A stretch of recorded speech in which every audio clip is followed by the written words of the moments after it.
that's why it's so very important that we do focus on how do we attract the investment that creates the jobs, that creates the ability for young families to own their homes and have lifestyles that support their children.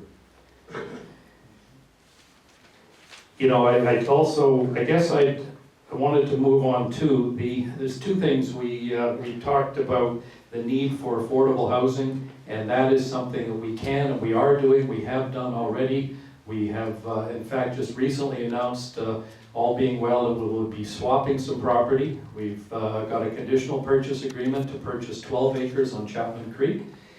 This will protect the creek and enable us to have walking trails. It also gives us some land to use for one or more types of social or affordable housing.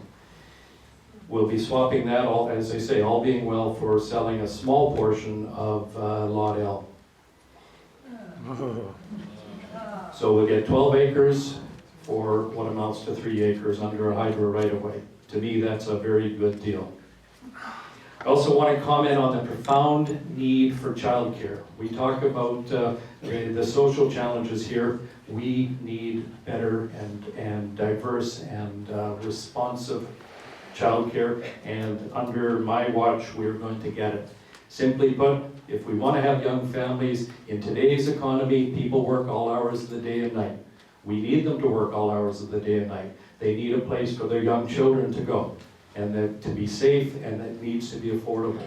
We can do that with innovation, we can do that with a commitment to the well-being of our community, and it can be something that our community will embrace and endorse. Thanks very much.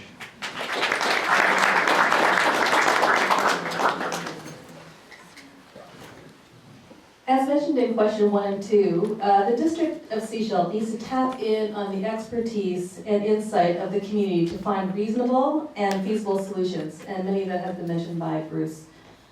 I believe that we have the opportunity to innovate and create affordable housing for people on the Sunshine Coast. When I was interviewing the women from the food bank, it's hard to imagine if you're on a fixed income and you make $900 and $700 of that goes to housing alone. That is not including food, that's not including transportation. Their sole purpose in life is to focus on where can I find my next meal. When we have opportunities when we can create affordable housing for the vulnerable, for example, we can actually give them the opportunity to A, live in the town of Sechelt.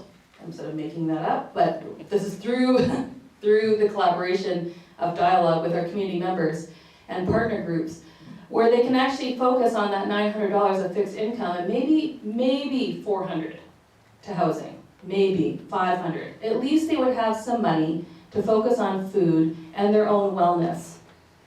What happens is that they're not eating, and they have to go, and they're not feeling well, they're sick, and where are they going to go next? They're going to go to our healthcare system, and then the snowball continues. But I'm also looking at affordable housing for young families and newly emerging young adults who are trying to come into our community. In a community forum the other day, I was just talking to someone where they had a locum, highly skilled person coming to the Sunshine Coast, highly probable to be a resident here in Sechelt, and they could not find decent, affordable housing to stay. We need to create that for those people so that they're going to stay here with jobs that are currently present and available. And then they also have those small businesses to support those young people and young families so that they can sustain a life and see in their minds a vision that this is where they want to be for the long term, together as a whole community. Thank you.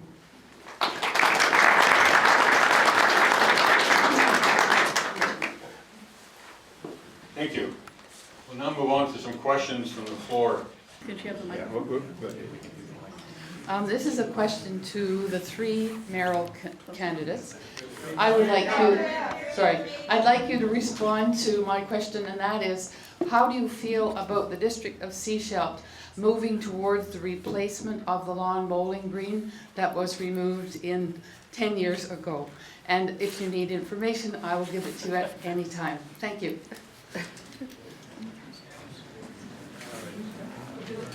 Thank you. We'll start off with moving back to here first. Our organizing. Thanks very much for the question. You know, it's really, really unfortunate that the lawn bowling green was torn out about 10 years ago up at the golf course.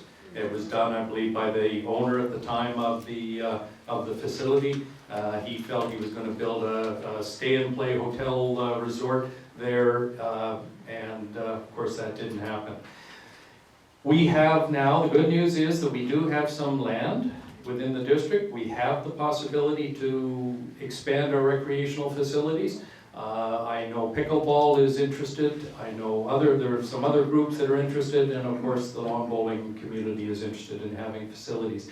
The challenge that we face, like anything, is how to do it in a prudent way financially. And I guess that's what I would challenge those of you who are lawn bowlers. And I have actually bowled in the past, not for a long time, but I think it's a great opportunity for another recreation pursuit that people would enjoy.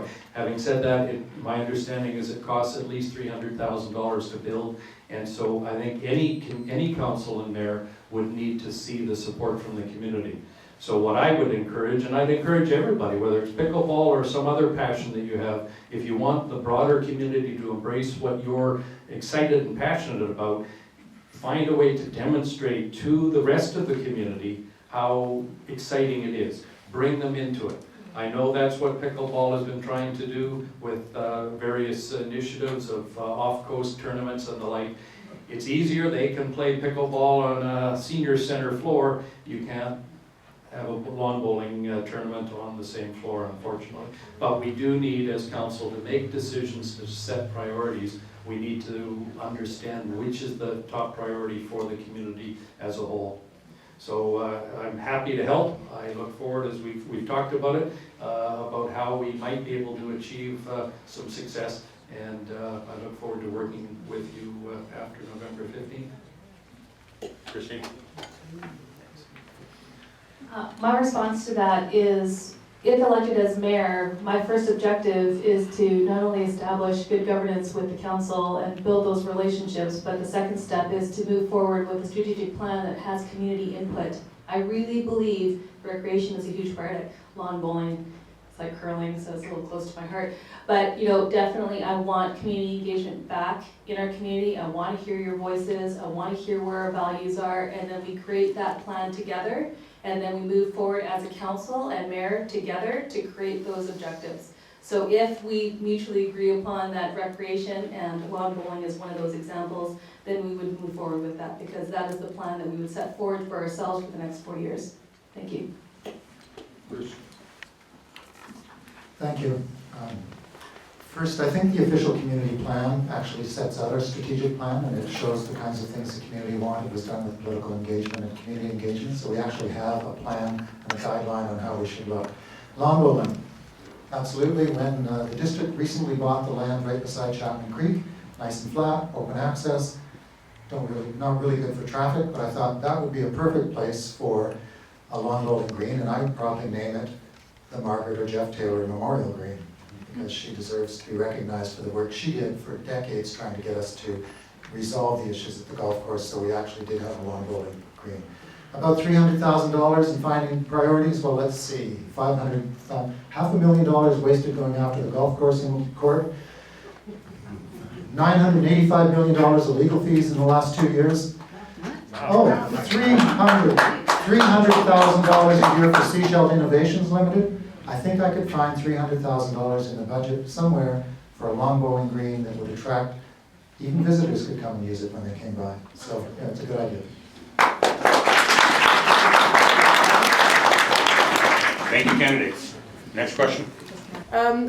Given that the positions held by the mayor and the council are very influential positions which lead to significant expenditures, may involve interests that are declared or otherwise, how important do each of the candidates feel it is that we have complete accountability and transparency in the workings of this council? And would they go as far as to start putting information such as expenses in detail online for citizens to consult at any time?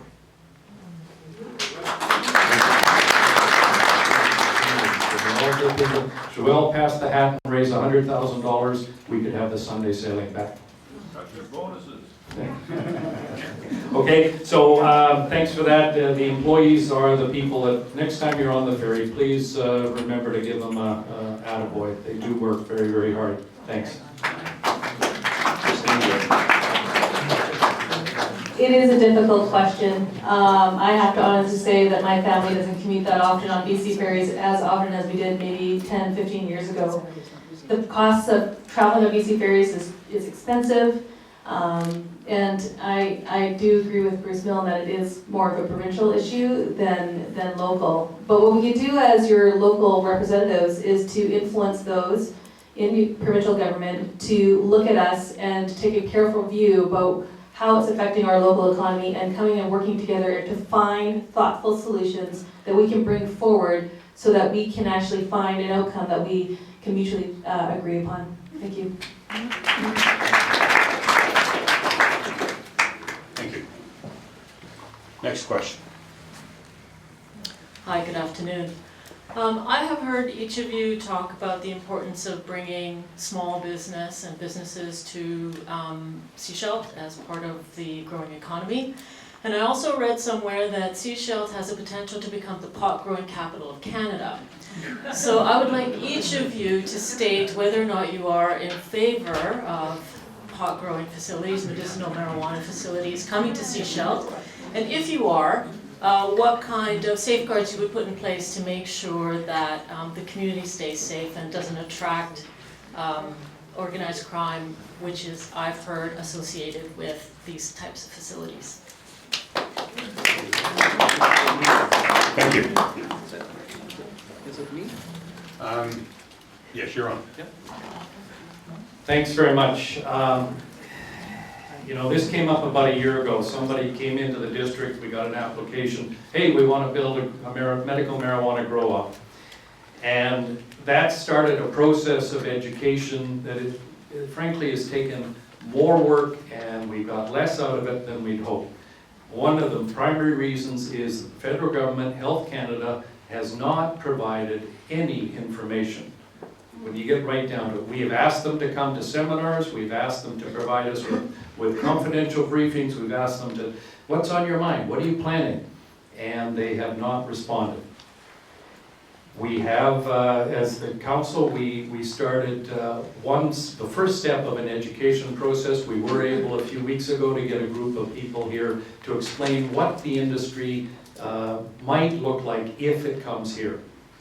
But I have to tell you, I'm still unclear of any of the very important questions you asked. I don't have a particular bias about we should do it or we shouldn't do it, except that it has to be safe. It has to be noiseless, and it has to be odorless. Until, I guess, well, I suppose always, but because, you know, I talk about the importance of innovation, and innovation sometimes means taking risks, but taking calculated risks. And in this case, the opportunity to create what I'm told, I don't know this yet for a fact, I'm told are very well-paying jobs in an industry that can be operated in a safe manner. Hey, if we can get those jobs, I want them here. I don't want them in Gibson's, and I don't want them in Vernon, and I don't want them in Prince Rupert. I want them here. However, there's a big but to this. If it's not safe, completely, absolutely, and totally safe, if there's a risk of any gangs were mentioned, you know, and this is some of the, again, the rhetoric that and these things tend to take on a life of their own. I would prefer to sit back and analyze and learn and educate myself on what this opportunity involves for Sechelt and how maybe we could do it in a way that would be good for us. If we can't, then they can go to Prince Rupert or Vernon or somewhere else. Thanks. My answer will be short. I am not in support of the whole idea of having medicinal pot or marijuana grown here. I feel that we should be moving forward, but definitely that one reflects our values. Now, that is my personal value, and I'm answering and responding honestly how I feel about it. You know, being a parent and a school trustee, I don't want to validate marijuana to our student population first and foremost. But also, I think about when we talk about Sechelt, when we talk about the branding of Sechelt, I don't want the marijuana grow-ops or whatever they may be, how it may be perceived or not, be a part of our image here at Sechelt. That is not why we live in Sechelt, and I want us to focus on why we're here and to focus on those strengths. Thank you. Medical marijuana. But probably once in a while, there's some non-medical pot went across my kitchen table. Just first, 3 years ago, we were going to be the caviar capital of the world. 2 years ago, we were going to be the innovative capital of the world, and tourists were going to come and look at our tourist plant. And this year, we're going to be the marijuana capital of the world. I really don't want us to be the capital of anything except a great place to live and a place where people want to come to visit and enjoy life. So let's not chase the trend of the day or the flavor of the day. I think one of the problems with our economic planning in the last while is we have been running after these smokestacks, we used to call them, but they're not smokestacks anymore. But this flavor that, oh, let's build this, let's have a convention center. I've worked with communities up and down the coast who have chased after last year's trends, whether it be an industrial park or a convention center or their second golf course, only to end up deeply in debt and bankrupt. And we just don't need to do that. So let's focus on what we can do well. In terms of medical marijuana, we're in a transitional period here very clearly where the federal government is trying to change the rules around medical marijuana, and we're in a larger cultural transition, noticed in the United States, where the war on drugs is changing, and we will probably have legalized marijuana in some form within the next decade to 15 years. So in that transitional period, how do you deal with the medical needs of people? I agree that if a business wants to operate in Sechelt, they should be allowed to find a place where it's zoned appropriately. And appropriate means in terms of distance, safety, security, and all the other things that Mayor Henderson mentioned. So we're not opposed to medical marijuana in and of itself. We want to make sure that it's zoned in an appropriate place, and there's some distance from places that might be put at risk, whether that be a residential neighborhood or whether it be schools or something else. The issue of security is kind of mixed, because clearly they're going to be secure places. The problem in people's minds is that the organizations and individuals who have real skill at developing marijuana over the last 40 and 50 years are in the criminal element. And they're the ones that are moving into medical marijuana. And you can tell, people know that. and that's a problem. And that creates a risk for the communities because that brings in a different element that we don't want. So low-key, zoned in the right place, like any other business that nobody really notices because it's there. And it may be that the best place for medical marijuana on the Sunshine Coast is in the regional district, in agricultural zones that have lots of distance. I don't know. But certainly not in industrial parks that are very close to residences or other residential areas. And I think the initiative around Waddell is misplaced for that reason. Thank you. I'd like to direct my questions to Christine because she's inexperienced. I don't know if you having any experience on municipal council. So I would like to know.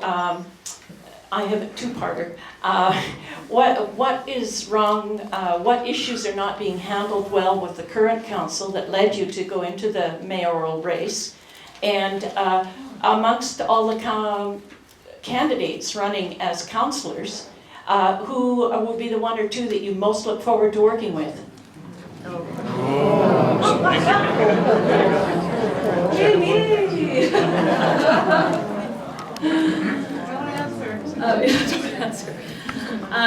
I'll answer the first part.